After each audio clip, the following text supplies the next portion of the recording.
이 박사님 정말 이상하지 않습니까? 매일 등산하고 보약 챙기고 유산균까지 먹는데 왜 몸은 점점 더 피곤해질까요? 이 질문 너무나 많이 들었습니다. 진료실에선 늘 열심히 관리했는데도 아프다는 말로 가득했죠. 그럴 때마다 저는 다시 묻습니다. 하루에 걷는 시간은요? 식사 시간은 얼마나 걸리세요? 자기 전에 감사한 일이 떠오르시나요? 이제껏 수천 명의 마지막 순간을 지켜본 결과 건강하게 떠나는 분들에겐 놀라운 공통점이 있었습니다. 바로 작고 사소한 습관을 오래도록 반복했다는 것. 화려한 헬스클럽도 값비싼 건강식품도 아니었습니다. 안녕하세요. 내과 전문의 이정우입니다. 저는 40년 동안 환자들을 진료해오며 가장 건강하게 나이 드신 분들을 지켜봤습니다. 그분들은 공통적으로 돈 드는 건강이 아니라 꾸준한 습관을 실천하고 계셨습니다. 이 영상에서는 그 실제 사례들을 바탕으로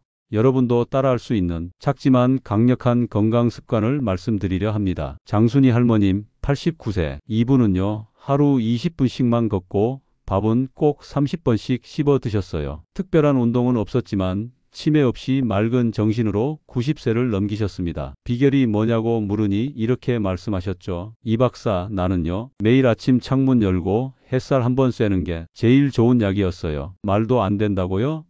하지만 과학은 그녀의 말을 지지합니다. 하버드 대학교 보건대학원 연구. 2022년 하버드의 연구팀은 느리게 걷는 노인의 생존율에 대해 분석했죠. 놀랍게도 하루 30분 이상 걷는 노인은 그렇지 않은 사람보다 심혈관 질환 사망률이 36% 낮았습니다. 게다가 걷기, 규칙적 식사, 감정, 일기 세 가지를 병행한 그룹은 건강 수명이 평균 7.4년 늘어난 것으로 나타났습니다. 이건 저만의 경험이 아닙니다. 세계보건기구 WHO도 강조합니다. 생활 리듬의 단순한 반복이 유전자보다 강한 장수 요인이다. 정리해보면 이렇습니다. 운동이 중요한 게 아니라 매일 같은 시간에 걷는 것, 약보다 효과적인 건 식사 시 천천히 씹는 것, 건강검진보다 먼저 챙길 건 감정의 온도. 여기부터는 집중해서 시청해 주시면 좋겠습니다. 지금부터 제가 목격해온 실제 사례들과 함께 건강한 죽음과 고통스러운 이별을 나눈 이들의 결정적인 차이, 그리고 누구나 바로 오늘부터 시작할 수 있는 진짜 장수 습관을 하나하나 알려드리겠습니다. 첫째, 소식이 장수다. 밥만 맞는 이야기입니다. 내과 의사 진료실에서 가장 많이 듣는 또 다른 질문이 있습니다. 박사님, 밥을 반 공기만 먹는데도 왜 체중이 줄지 않죠? 여러분, 혹시 소식만으로 건강해진다고 믿으신 적 있습니까? 그건 절반만 맞는 이야기입니다. 더 정확히 말하자면 소식보다 흡수가 중요합니다. 2020년 미국 존스 홉킨스 의대의 영양대사 연구팀은 놀라운 결과를 발표했습니다. 같은 양의 음식을 먹더라도 씹는 횟수와 식사 속도에 따라 영양소의 흡수율이 2배까지 차이 난다는 겁니다. 즉, 밥을 반 공기 먹는 것보다 한 숟갈을 30번 이상 씹는 것이 체중 조절과 장 건강에 훨씬 효과적이라는 말이죠. 김 어르신은 위염과 역류성 식도염으로 고생하며 살았습니다. 그러다 저와 상담 후 천천히 먹기 훈련을 시작하셨죠. 그 결과 3개월 만에 위약 복용을 중단했고 6개월 후엔 체중도 4kg 줄었습니다. 이 박사, 내가 음식 먹을 줄 몰랐던 사람이더라고요. 그의 말엔 웃음이 가득했지만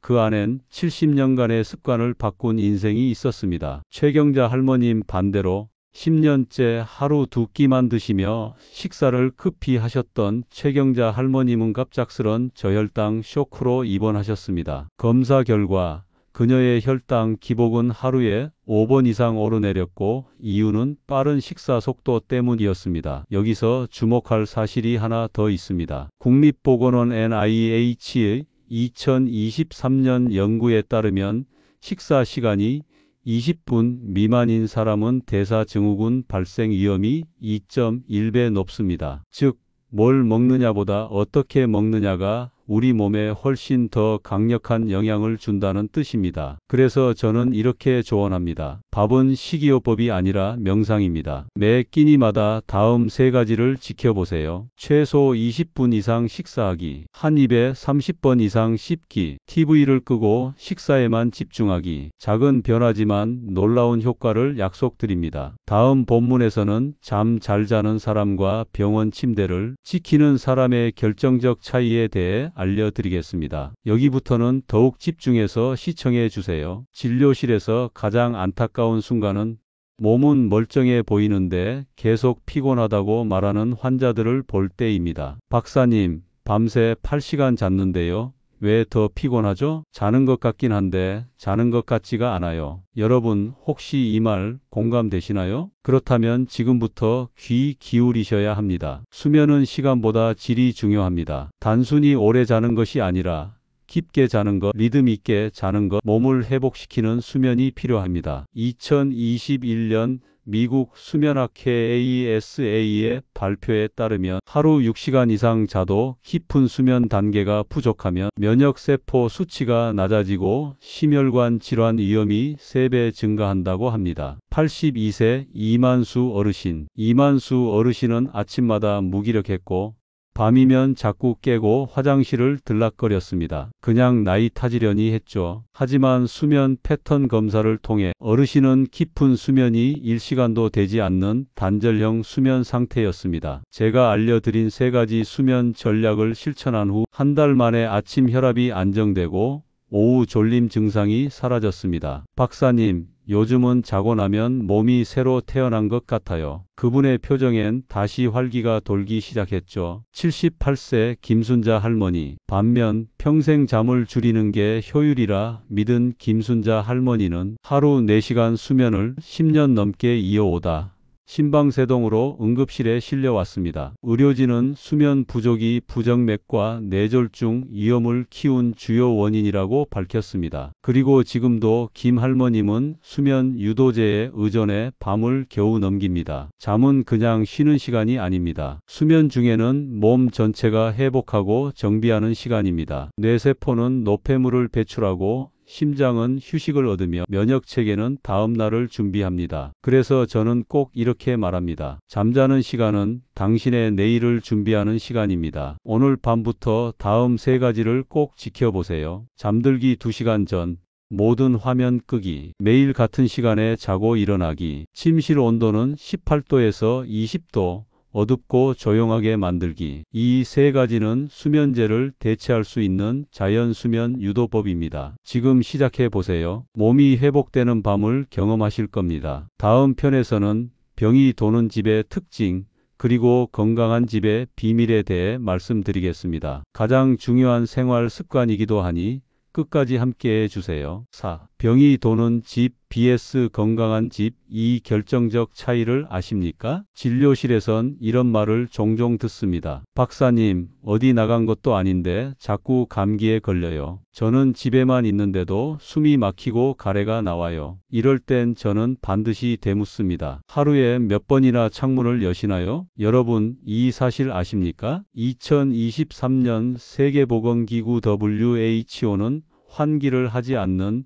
실내 공기는 자동차 배기가스보다 3배 더 해롭다고 발표했습니다. 실제로 미세먼지보다 무서운 게 곰팡이와 축축한 실내 공기입니다. 박태순 어르신은 하루 대부분을 TV 보며 보냈습니다. 창문은 거의 닫혀 있었고 거실엔 오래된 이불과 가습기가 있었습니다. 결국 그는 만성기관지염 진단을 받았습니다. 공기 중에 떠다니던 곰팡이 포자가 폐 속으로 들어간 겁니다. 그 후 매일 오전 9시에 20분씩 전 창문 열기 실천을 시작한 결과 기침은 한 달 만에 사라졌고 밤에 가래로 깨는 일도 없었습니다. 이 박사, 창문 한 번 여는 게 이렇게 중요한 줄 몰랐어. 그는 이제 매일 아침 창문을 여는 것이 건강의 시작이라 말합니다. 반면 윤정자 할머니는 집에서 나는 묵은 냄새를 참기 어려워 하루 종일 방향제를 틀어놓으셨습니다. 결과는 더 심각했습니다. 알레르기성 결막염과 두통, 가슴 답답증까지 이어졌죠. 서울대 환경보건대학 연구에 따르면 실내 방향제 속 벤젠 성분은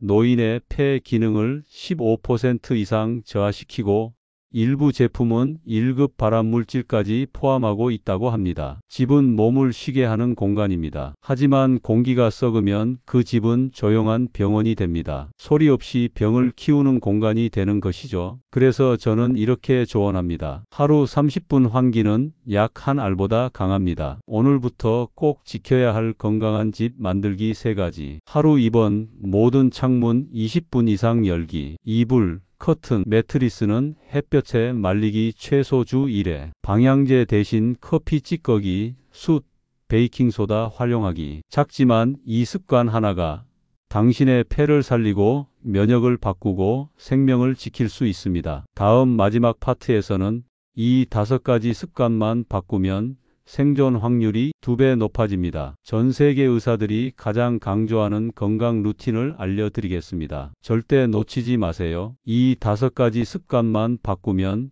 생존 확률이 2배 높아집니다. 여러분, 지금까지 우리는 건강을 결정짓는 작지만 강력한 습관들을 이야기해 왔습니다. 소식이 아니라 흡수, 잠의 시간보다 질, 밥 한 끼도 명상처럼 집의 공기가 생명을 바꾼다는 것. 그렇다면 결국 어떻게 해야 병원을 덜 가고 오래 살 수 있을까요? 그 해답은 단순합니다. 누구나 아는 그 습관을 실제로 실천하는가입니다. 2022년 하버드 의과대학의 추적 연구에 따르면 다음 5가지 건강 습관을 모두 실천한 노인 그룹은 그렇지 않은 그룹보다 10년 이상 더 오래 살고 병원 입원율도 절반 이하로 낮았다고 발표했습니다. 그 5가지 바로 이것입니다. 매일 20분 햇볕 쬐기. 비타민 D가 면역을 지키고 뼈를 지탱합니다. 하루 단 1520분만 나가셔도 효과가 큽니다. 밥 먹을 때 TV 끄기. 식사에 집중하면 소화가 쉬워지고 과식이 줄어듭니다. 혼자 먹더라도 조용히 먹기. 이것이 핵심입니다. 매일 30분 걷기. 근육과 관절, 혈관까지 모두를 살립니다. 천천히, 꾸준히, 무리하지 않게. 운동이 아니라 생존의 기본입니다. 잠들기 전 전자기기 끄기. 수면의 질이 좋아지고 치매 예방에도 큰 도움이 됩니다. 불 끄고 핸드폰 끄고 눈을 감고 힘을 주세요. 하루 한 번 창문 열기. 실내 공기를 바꾸는 건 몸속 공기를 바꾸는 것과 같습니다. 곰팡이, 먼지, 바이러스를 몰아내는 가장 쉬운 방법입니다. 여러분, 저는 지금도 하루 10명의 어르신을 진료합니다. 가장 안타까운 건 알고는 있었는데 안 했어요 라는 말씀입니다. 하지만 오늘 이 영상을 보신 여러분은 그 말을 남기지 않으셨으면 합니다. 지금 딱 한 가지라도 바꿔보세요. 밥을 천천히 먹든 TV를 끄든 하루 10분이라도 걷기 시작하든 그 작은 변화가 당신의 1년, 5년, 10년을 바꿉니다. 당신의 건강을 위해, 그리고 당신을 기다리는 가족을 위해. 오늘부터 이 5가지만 지켜주세요. 삶의 마지막까지 건강하게 내 발로 걷는 인생을 누리시길 진심으로 바랍니다. 지금까지 내과 전문의 이정우였습니다. 구독과 좋아요 꼭 눌러주세요. 건강한 영상을 제작하는데 큰 힘이 됩니다. 다음 영상에서는 당신이 아무 생각 없이 매일 먹는 이것 간을 망가뜨립니다 라는 주제로 찾아뵙겠습니다. 건강하게 오래오래 사시길 바랍니다.